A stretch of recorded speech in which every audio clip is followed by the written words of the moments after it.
ভারতের প্রথম রাষ্ট্রপতি ছিলেন বাবু রাজেন্দ্র প্রসাদ। ১৯৫০ সাল থেকে ৬২ সাল পর্যন্ত তিনি এই দায়িত্ব পালন করেন। রাষ্ট্রপতি পদ থেকে অবসরের পর তিনি ভারতের পূর্বাঞ্চলীয় রাজ্য বিহারের পাটনার সদাকত আশ্রমে চলে যান। জীবনের শেষ দিন পর্যন্ত তিনি সেখানেই ছিলেন। এর পরের বছর তার মৃত্যু হয়। পাটনা শহরে বসবাস শুরুর পর এক্সিবিশন রোডের পাঞ্জাব ন্যাশনাল ব্যাংক পিএনবির শাখায় রাজেন্দ্র বাবু অ্যাকাউন্ট খুলেন। ১৯৬২ সালের ২৪ অক্টোবর অ্যাকাউন্টে খোলার সময়ের নম্বর ছিল 3068।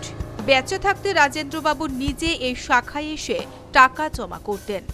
আশ্চর্য ব্যাপার যে তার মৃত্যুর ৫০ বছর পরও সেই অ্যাকাউন্টে চালু রেখেছে ব্যাংক কর্তৃপক্ষ।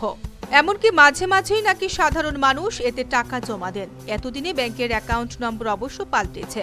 বর্তমানে এর নম্বর হচ্ছে 038000100030687।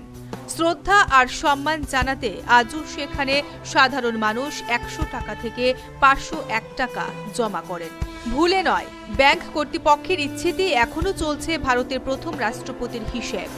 ব্যাংকের হিসেব বইতে এখনো রাজেন্দ্র বাবুর ছবি রয়েছে। পরিচয় হিসেবে লেখা রয়েছে ভারতের প্রথম রাষ্ট্রপতি। ঠিকানা সদাকত আশ্রম, পাটনা। ব্যাংক ম্যানেজার সঞ্জয় কুমার জানান, বর্তমানে অ্যাকাউন্টে ৭,৩৩০ টাকা রয়েছে। তবে রাজেন্দ্র বাবুর হিসেবে কারা টাকা জমা করেন সে বিষয়ে কিছুই জানা যায়নি। ব্যাংক কর্তৃপক্ষ তাদের বিষয়ে কোনো তথ্য দিতে পারেনি।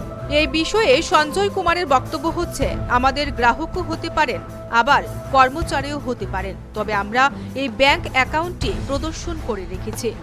Reserve bank of India depositor education and awareness fund হিসেবে ঘোষণা করেছে ১০ বছরের বেশি সময় ধরে পরিচালিত না হওয়া অ্যাকাউন্টের জমা টাকা দেশের শিক্ষা ও সচেতনতার কাজে ব্যবহার করে রিজার্ভ ব্যাংক। সেই অনুযায়ী রাজেন্দ্র প্রসাদের অ্যাকাউন্টটিকেও এই তালিকায় ফেলা হয়েছে।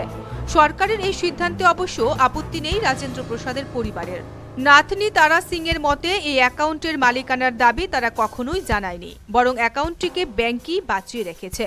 তারা যদি ওই টাকা শিক্ষার উন্নতিতে ব্যবহার করেন তবে তো অবশ্যই আনন্দের। Bureau report, news vanguard.